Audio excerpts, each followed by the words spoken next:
podcast kita hari ini. Senang sekali bisa kembali menyapa Anda, para pendengar setia, terutama yang sedang berkecimpung di dunia pendidikan.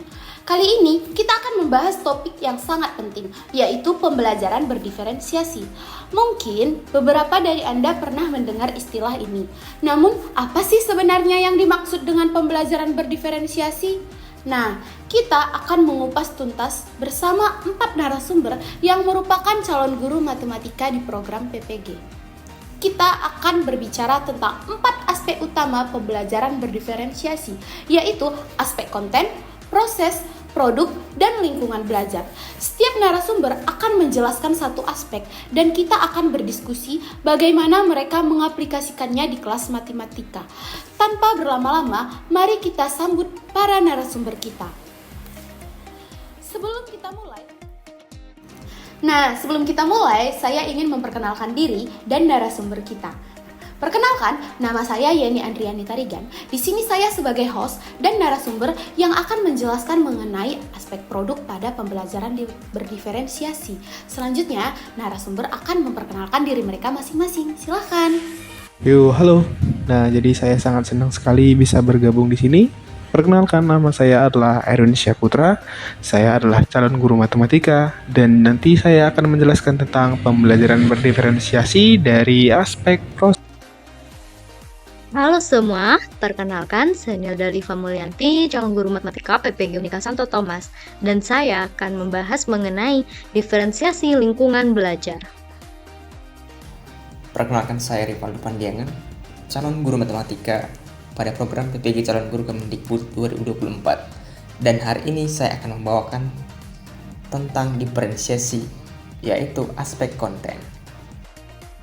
Terima kasih semuanya. Sebelum kita masuk ke aspek-aspek tersebut, saya ingin bertanya kepada Bang Rivaldo terlebih dahulu.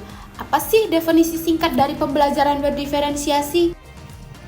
Pembelajaran berdiferensiasi adalah pendekatan yang memungkinkan guru menyesuaikan pengajaran agar sesuai dengan kebutuhan, minat, dan gaya belajar siswa yang beragam.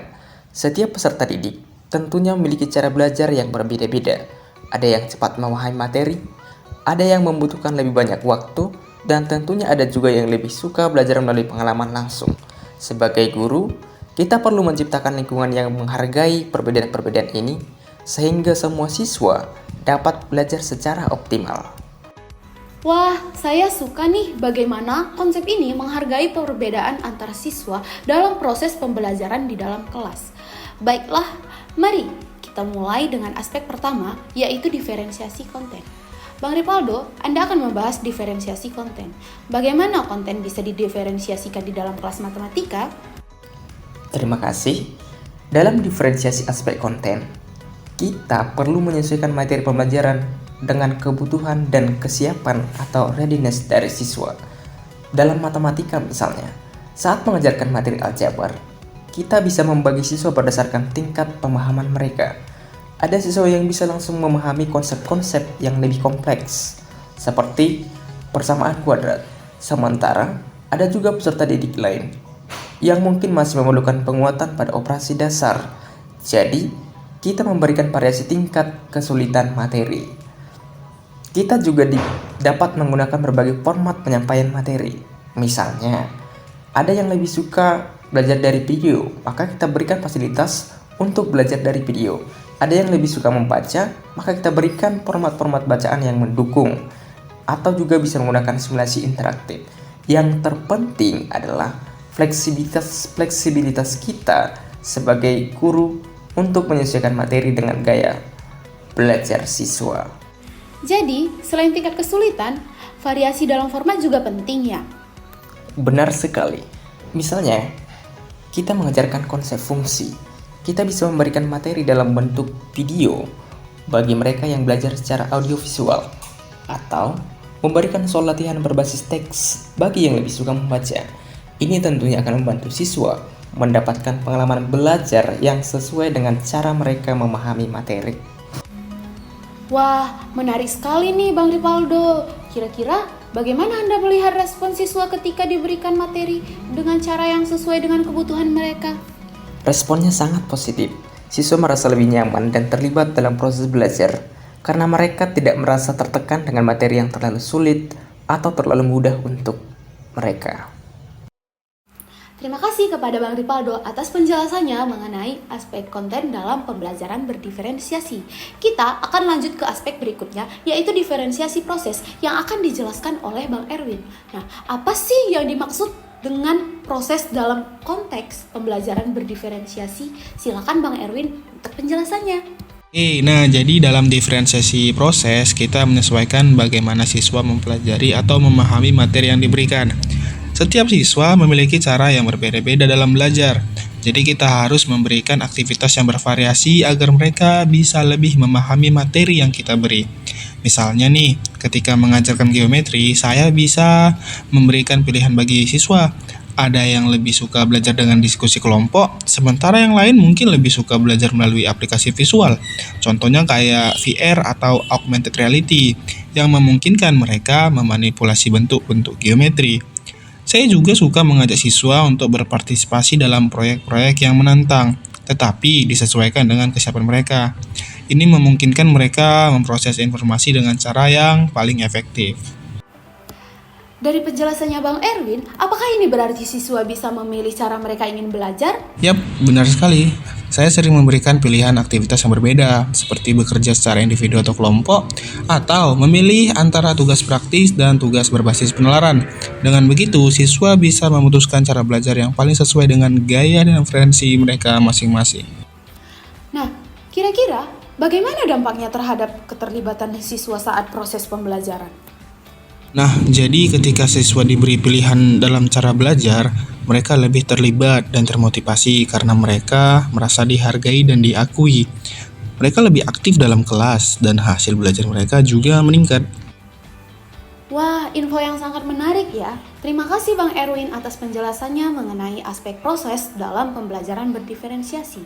Selanjutnya, kita akan membahas diferensiasi produk bersama saya, Yeni Andriani. Nah, di sini saya akan menjelaskan apa itu aspek produk dalam pembelajaran berdiferensiasi. Apa sih yang dimaksud dengan aspek produk dalam pembelajaran berdiferensiasi? Produk di sini merujuk pada hasil akhir yang dihasilkan oleh peserta didik setelah proses pembelajaran. Contohnya, setelah mempelajari satu topik, siswa bisa diminta untuk menunjukkan pemahaman mereka melalui berbagai bentuk produk, seperti presentasi, laporan tertulis, video, atau proyek kreatif lainnya. Nah, produk pembelajaran berdiferensiasi berarti memberikan kebebasan kepada siswa untuk memilih cara terbaik bagi mereka dalam menunjukkan apa yang sudah mereka pelajari. Jadi, produk ini tidak harus seragam untuk semua siswa, tapi disesuaikan dengan kebutuhan dan minat mereka. Dengan cara ini, siswa bisa merasa lebih tertantang dan termotivasi untuk belajar. Setelah kita membahas mengenai aspek produk dalam pembelajaran berdiferensiasi, tentu ada manfaat utama dari aspek tersebut. Yang pertama, mengakomodasi perbedaan siswa. Dengan memberi pilihan dalam produk akhir, kita bisa mengakomodasi perbedaan kemampuan, minat, dan gaya belajar siswa. Ini tentu membantu setiap siswa belajar dengan cara yang paling sesuai bagi mereka. Kedua, meningkatkan motivasi dan keterlibatan. Ketika siswa diberi kebebasan memilih cara menunjukkan pemahaman mereka, mereka akan lebih termotivasi dan merasa memiliki kendali atas proses belajarnya. Ini bisa membantu pembelajaran jadi lebih menyenangkan dan bermakna. Yang terakhir, mengembangkan keterampilan kreatif dan kolaboratif. Produk dalam berdiferensiasi seringkali mendorong siswa untuk berpikir kreatif, menemukan solusi baru, dan bekerja secara kolaboratif. Ini sangat membantu mereka mengembangkan keterampilan abad 21 yang sangat penting. Nah, bukankah sungguh pendekatan yang menarik dan sangat bermanfaat bagi siswa?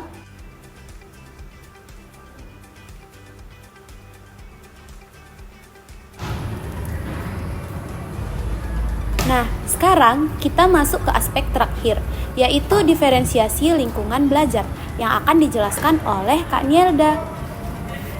Kak Nielda, Anda akan membahas diferensiasi lingkungan belajar. Bisakah Anda jelaskan apa yang dimaksud dengan diferensiasi lingkungan belajar? Tentu saja Kak Yeni. Jadi, diferensiasi lingkungan belajar adalah bagaimana kita menyesuaikan lingkungan fisik dan sosial di kelas agar sesuai dengan kebutuhan belajar siswa.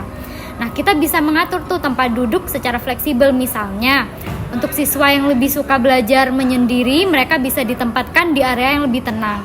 Sedangkan siswa yang lebih suka bekerja secara kolaboratif bisa ditempatkan dalam kelompok. Selain itu, kita juga bisa menciptakan suasana yang mendukung, misalnya dengan menambahkan elemen visual di ruangan atau membuat area khusus untuk diskusi kelompok. Ini semua bertujuan untuk menciptakan lingkungan yang nyaman dan mendukung proses belajar siswa. Nah, apakah ini hanya terkait dengan pengaturan fisik ruangan atau ada faktor lain yang perlu diperhatikan? Selain pengaturan fisik, iklim kelas juga sangat penting loh. Suasana emosional dan sosial di kelas harus positif. Misalnya, penting bagi kita untuk menciptakan suasana di mana siswa merasa aman untuk berpendapat dan bekerja sama. Lingkungan belajar yang fleksibel ini memungkinkan adaptasi terhadap berbagai kebutuhan dan gaya belajar dari siswa. Wah, ternyata sangat pentingnya untuk mendukung suasana kelas yang inklusif dan nyaman.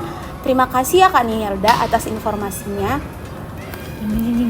Wah, info yang sangat menarik ya. Kita sudah mendengar penjelasan yang lengkap tentang 4 aspek utama dari pembelajaran berdiferensiasi, yaitu diferensiasi konten, proses, produk, dan lingkungan belajar. Terima kasih banyak kepada narasumber kita, Bang Ripaldo, Bang Erwin, Kak Nielda, dan tentu saja saya, Yeni Andriani, atas wawasan yang sangat berguna ini. Sebelum kita tutup, adakah pesan-pesan yang ingin disampaikan kepada pendengar kita? Saya pribadi sangat setuju, dan bagi teman-teman calon guru, jangan takut untuk mencoba. Mulailah dari langkah kecil, dan kita akan melihat perubahan positif pada siswa kita. Pembelajaran berdiferensiasi bukan hanya tentang metode dan strategi, tapi juga tentang mindset. Kita perlu mengubah cara pandang kita tentang pendidikan, dari one size fits all, menjadi pendekatan yang lebih personal dan inklusif. Dan perlu diingat bahwa pembelajaran berdiferensiasi bukan hanya tentang mengakomodasi perbedaan, tetapi juga tentang merayakan keberagaman dalam pembelajaran. Wah, terima kasih banyak ya atas wawasan luar biasa ini. Kepada para pendengar, semoga diskusi ini bermanfaat dan menginspirasi Anda untuk menerapkan pembelajaran berdiferensiasi. Pembelajaran berdiferensiasi benar-benar menjadi kunci untuk menciptakan pengalaman belajar yang inklusif dan optimal bagi setiap siswa. Semoga diskusi hari ini bisa menginspirasi Anda, para guru dan calon guru, untuk menerapkan pendekatan ini di kelas Anda. Terima kasih sudah mendengarkan podcast kami hari ini, Kelas 4 Rasa, dan jangan lupa untuk terus mengikuti episode-episode selanjutnya. Sampai jumpa dan tetap semangat dalam menciptakan pembelajaran yang lebih bermakna. Salam Bapak Ibu Guru hebat.